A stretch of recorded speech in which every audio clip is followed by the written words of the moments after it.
Hello and welcome back to the bog cottage. I was meant to film the fact that I've been digging quite a big hole and putting a gate post in, a very small makeshift gate post to hang a 14-foot steel gate, so we'll see how that works. But the idea is to keep poultry in the field and not down at the house, which is something since the first video I've been aiming for. All of our coaching stock are still doing brilliantly up there. They're staying exactly where they're put, all except for one hen, which, well, she has no interest in being with the rest of them. So yeah, this is what we're at today. In order to get this done, we have to do a bit of chopping and changing, and by that I mean we have to cut up what was an old gate that sat here and get some sections out of it and put it into our very old new gate that's over here now. So we're going to go and take a look at that and see what's needed. This is an example of the quality of the gate that's behind you. So that probably won't do for even cuts, so we'll work off doing something else. When I was digging the holes yesterday, under a couple of rocks, I found that, and I think Morgan's pomade, which is like some sort of hair cream or some product from back in the day, which FHL, I don't know what it's off. Probably something to do with a bog machine, a train, I don't know, God knows what. So this is the new old gate that we got off a friend of ours. Like you can see, it's missing only two sections out of it.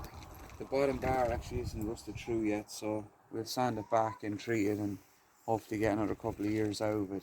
It's slightly too big for the oak that we have, so it would mean it only opens 90 degrees back towards the house. The compost heap on the far side is what's actually stopping it, not the hedge. We can just cut that back. But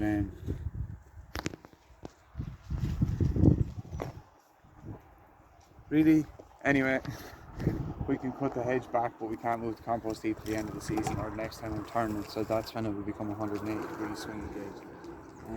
Yeah, so that's the plan. We'll show you us welding it up next, but first we have to section out the bit of steel that we have in the field and get going that way. The whole place is an actual building site at the minute because the floor in the shed was an old cattle shed and it's completely destroyed. It was just pitted and gone in everywhere. So where we can, we've patched that and put some concrete in, which will allow us to actually do what we want to do today, which is, I don't know, day by day, as they say, day by day. Every job we seem to do just means you end up with more debris. So the old gate post that was in here has now come out, and a load of hedging to boot. So we're going to end up having a little bonfire here over the next little while.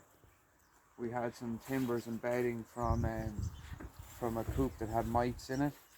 Thankfully it doesn't anymore, so that's all dried out now, so we're going to get that burnt along with all that other hedging. Right time of year for it, I suppose. Every maran we own doing exactly what they're not meant to do. So yeah, the two black coppers and then the 4 young roosters we think up ahead. But yeah, they don't do what they're told. I don't know. I think we're going to have to end up going with poultry netting, but that's just not an option at the minute. Having them free range around the field isn't the worst thing in the world. It actually means we're feeding them a little bit less because they're finding their own pickings. But yeah, eventually we'll have to get poultry netting because we intend on having like that a couple of mature roosters from different breeds, and we want to make sure everyone's behaving themselves and sticking with their own for the time being. So this is the gate that we found in the hedge behind the old gate, but it has much straighter, well not straighter, I'm not going to say straighter, it has much more good steel left in it. So we're going to take that gate and we're going to chop it up down below in the shed and patch in what we needed for the other one. And hopefully by the end of the day we've a complete gate. We have a load of this as well, all the screen cuts that we got off an old building site, so I intend on straightening that out as much as I can and then leaving it there to cable tie to the gate. That's the plan anyway.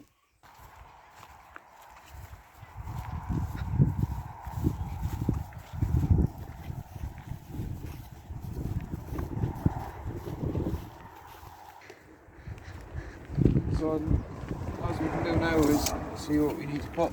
can fit. So 9 feet. 9. Okay. And I reckon that should fit through. So we have a bit of bar inside that we should have 9 foot on. We're looking for 1.5 inches. If it's narrower than 1.5 inches, we can thread it through the hole. If not, it's getting complicated.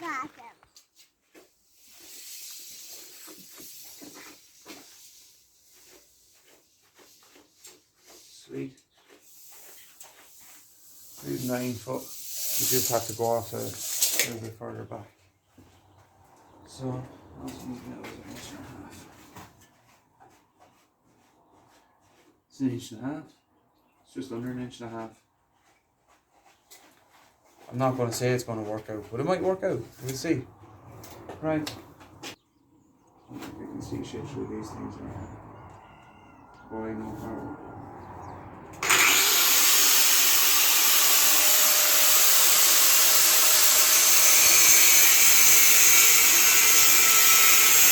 Put your hand to that and hold it so it doesn't drop.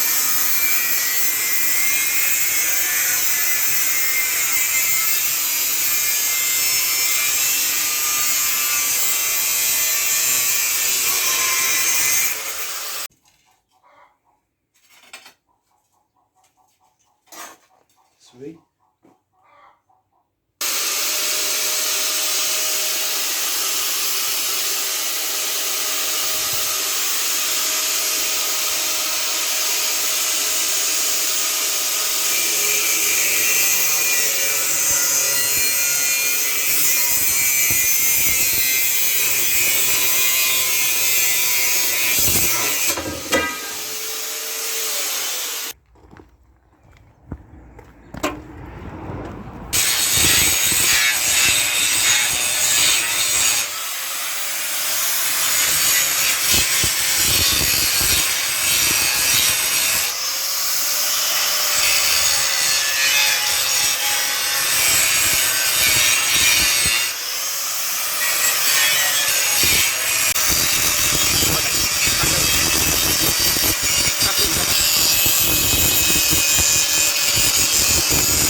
Sweet.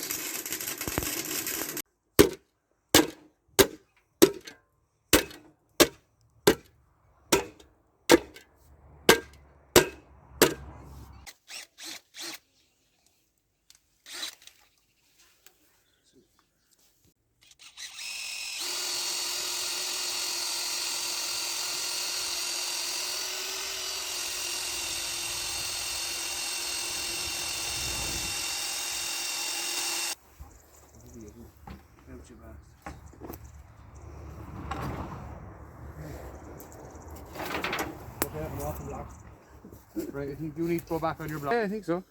Sweet. No, I don't know. In case you're videoing this, you can stop at any point. Only one job, Mike. Yeah, one job. Just the blocks. That's all you had to do. You're gone too low now. Yeah, there you go. Yeah, I'm just going to stand here and hold it. Alright, sweet, okay. Oh yeah, no sweets. Dude. Where's mine?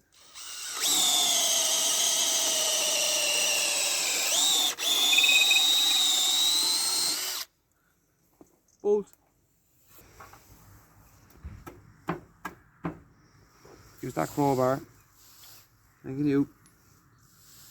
Which one do we need? With the bottom of the oil first, you get Yeah. at the bottom there.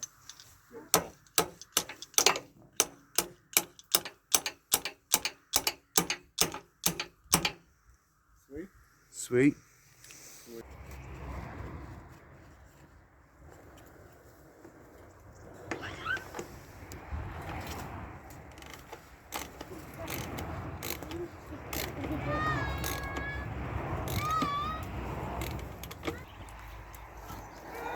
So that's one thing done today at least. Not perfectly, but the gate's twisted. And the gate post that we hung it off sagged immediately.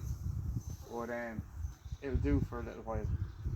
it opens and closes, and once it's all meshed off, well, sanded back, painted, and then has mesh along the front of it, hopefully it's one more barrier for the poultry not to come down to the house. Again, a lot of this stuff is just made so that we can separate one end of the house from the farm.